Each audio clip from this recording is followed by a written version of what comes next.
On Washington Unplugged, counterterrorism expert Juan Zarate, Hotline editor-in-chief Amy Walter, and Mo Rocca on presidential pets. Hello, this is Washington Unplugged. I'm John Dickerson, sitting in for Bob Schieffer.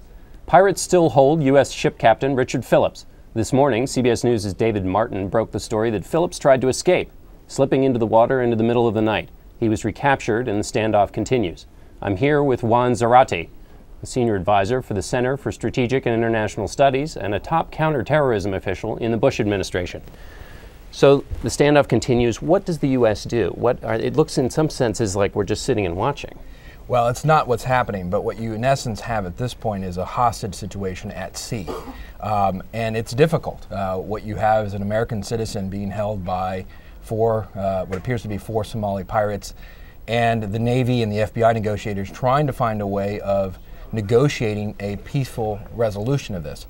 And who do we get on the phone? I mean, there are the guys in the boat, and then is there a headquarters? How does this work? Well, that's a very good question. I think that's probably something that not only the Department of Defense, the FBI, and the State Department are looking at, is how can you influence these folks? And obviously, it's directly communicating with them on the raft, but also seeing if there are folks on land, either part of the networks or as part of either the transitional federal government or other parts of the Somali apparatus that can actually influence this.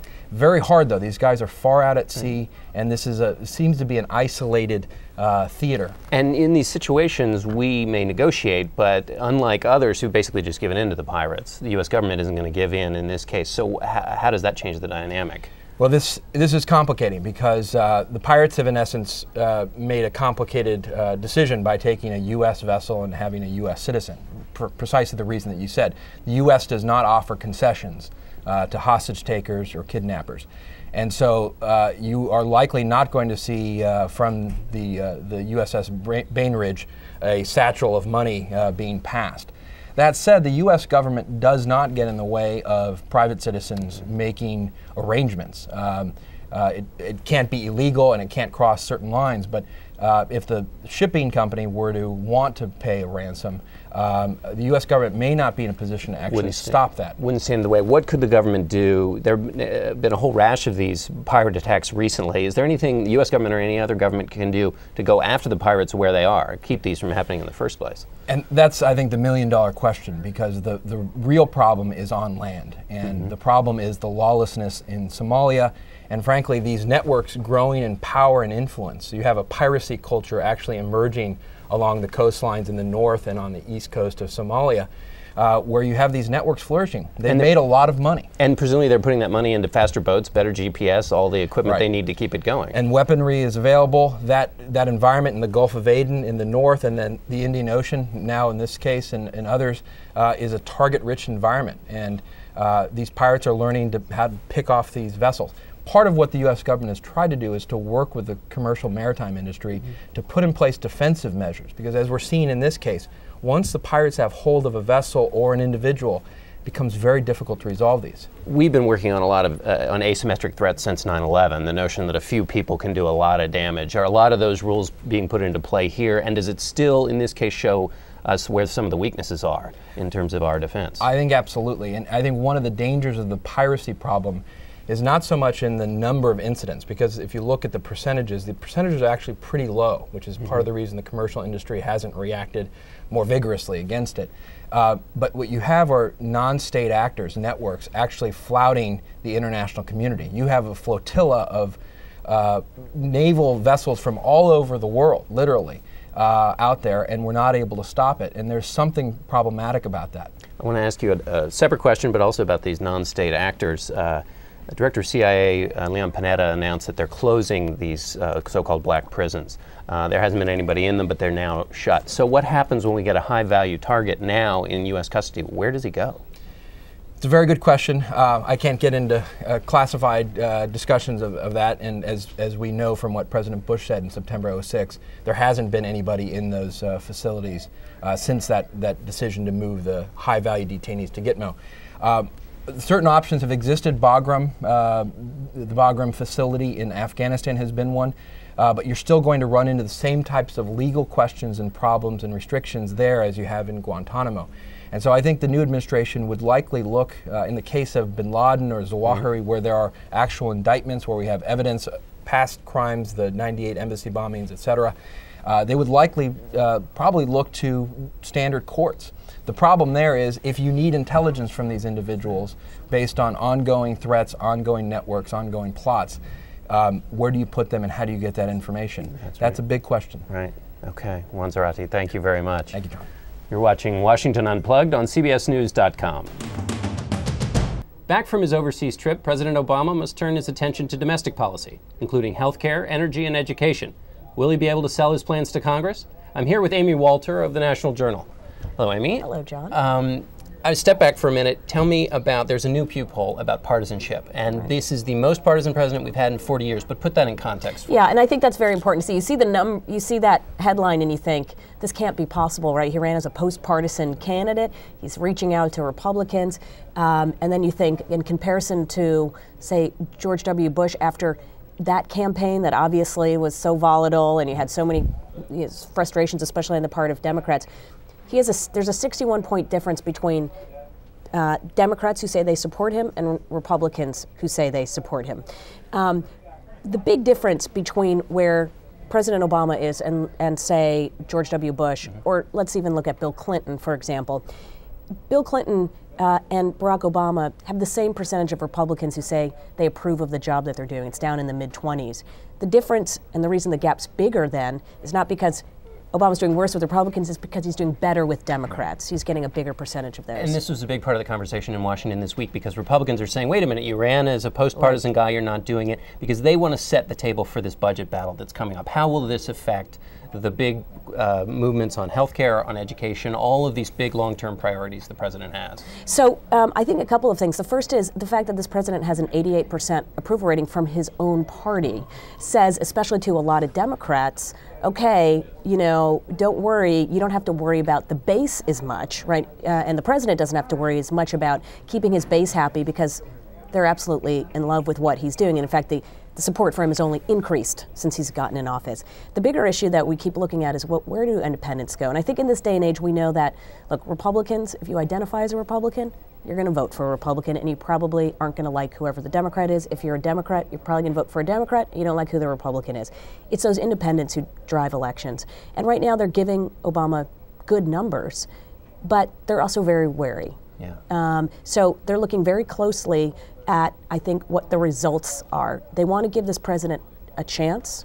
They want things to get better, and they want him to succeed, but they also recognize that at some point, they're going to want to see something delivered. Does that cause issues with the president in his own party in terms of how things are going to break down on some of these tough issues? Absolutely, because if we think about where Democrats sit in Congress, and this really comes down to the president's job approval rating is a big driver in terms of using his popularity to help push his legislation. But for most members of Congress, their number one concern is themselves and their own approval ratings and how they're doing in their own reelection campaigns. And many of these Democrats, 70 or more, sit in districts that McCain carried or Bush carried or both. So they aren't as worried about how he's doing with Democrats, they're worried about how he's doing in their own districts. And so on some of these issues that may sit very well for core Democratic voters, whether it's gun control or the environment, or even on some of these budget issues, they're not going to stick with the president. The question is, on the budget, for example, he lost 20 Democrats. How many more can he afford to lose? Because we know he can't get any Republicans. Right. So he'll have tough on his cap and trade program. That's going to be a problem for him. Republicans have pretty much bad news in a lot of these polls. The New York Times poll, they had their lowest approval rating in 25 years. Right. But there is a little bit of good news for Republicans maybe in independents, in this crucial block we're talking about, right? Is that fair to say? Well, what's interesting to see is that we think of politics as a zero-sum game. Somebody goes down and somebody else goes up. But what we've noticed is even as Republicans, the approval rating of Republicans is at a very low point, it doesn't mean that voters see Democrats as any better than they did, say, a month ago. So, for example, where Democrats sit right now is they're in a position of being less disliked better rather than much more liked. And so I think where independents sit right now is, again, you look at how they feel about Barack Obama, 60% giving him approval rating. You look at how they feel, though, about Congress, or ask them about what they think about the 2010 elections, and they're divided. They're much more evenly divided than they are about Obama. And what about the congressional leaders? I mean, how do people feel about Pelosi and Reid? Because they're also obviously separate from the president. Right, and they're very polarizing figures now. Nancy Pelosi much better known than Harry Reid is in terms of just a national audience. At the same time, I don't think that those two are identified as the leaders of the Democratic Party. I mean, the good news for Democrats is Barack Obama is the leader of the party. He has a very high approval rating in almost every national poll, and in most, I would say probably every congressional district, he's still doing quite well in terms of approval rating. But we know that a 2010 election is, while it's a referendum on the White House and on the president, it's also a referendum on that individual member of Congress. And for those folks who sit in swing districts, districts that are more Republican, they're going to have to show that they have an identity that is separate from, in some cases, that's the president. Thanks, Amy. Sure. Thanks very much. Thank you very much. You're watching Washington Unplugged on CBSNews.com.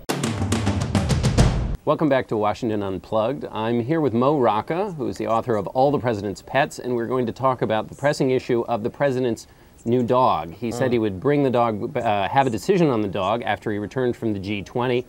Mo, what do you think about this Portuguese water dog that is what the president's going to get for his daughters? Do you have any guess on what that says about this president?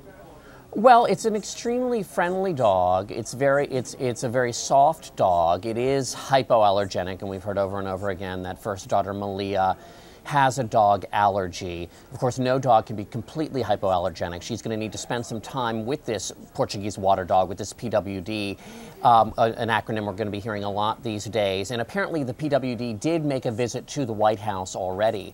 Ted Kennedy has 3 of them. They're a close relative of the standard poodle. They don't have their tails docked, so we will have a dog with a tail in the White House.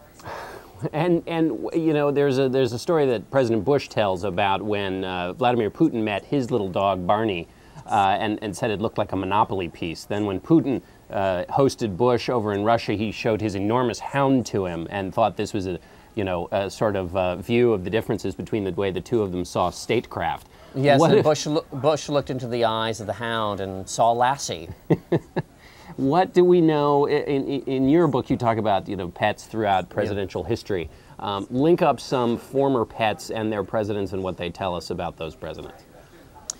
Well, I mean, President Clinton, for instance, got a Labrador Retriever in the darkest days of his presidency, and that was the #1 breed for 17 years running. So, I'm not saying that he didn't like Buddy, the Labrador, but I think that a lot of the time they use them clearly for public relations stunts.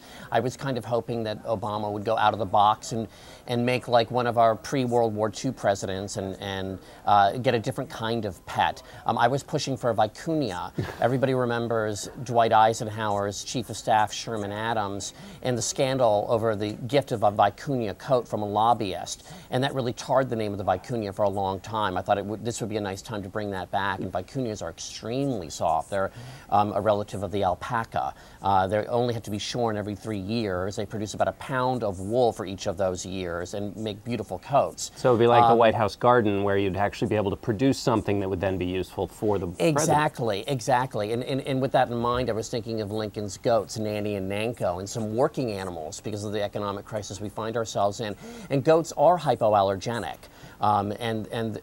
Benjamin Harrison had one too, named Old Whiskers. So going right to a dog, I think, was a little bit disappointing, even if it is a Portuguese dog, and I love Portugal. Well, he's showing his international flair, but still keeping it within the boundaries of the. What was the most recent? As our last question, the last. Is that it? Well, no, we got. This is the. I'm giving you the last question now, which is what other non-dog or cat animal is the most recent one we've had? You said it was pre-World War II. It's pre-World War II. Well, Teddy Roosevelt had 36 pets in the White House. He had a one-legged rooster, he had an antelope, he had a zebra, he had a whole bunch of pigs and snakes. There were terrific pets there. Calvin Coolidge, I think, had a badger. Woodrow Wilson had a ram named Old Ike that actually died of a nicotine addiction on a farm in Maryland. And I thought that would have been a nice idea to sort of signal to Americans that indeed Obama has stopped smoking, that smoking is bad, and to have a healthy ram on the White House lawn. William Howard Taft had a cow named Pauline, and I thought that was interesting because William Howard Taft was extremely fat.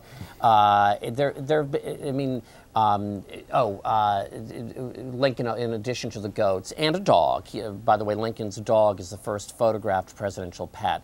It was a dog named Fido, a mutt, wonderful, lovely dog. And after Lincoln's death, a drunk from Springfield, Illinois, broke a bottle and stabbed the dog with it and killed it. So it's a horrible story. There's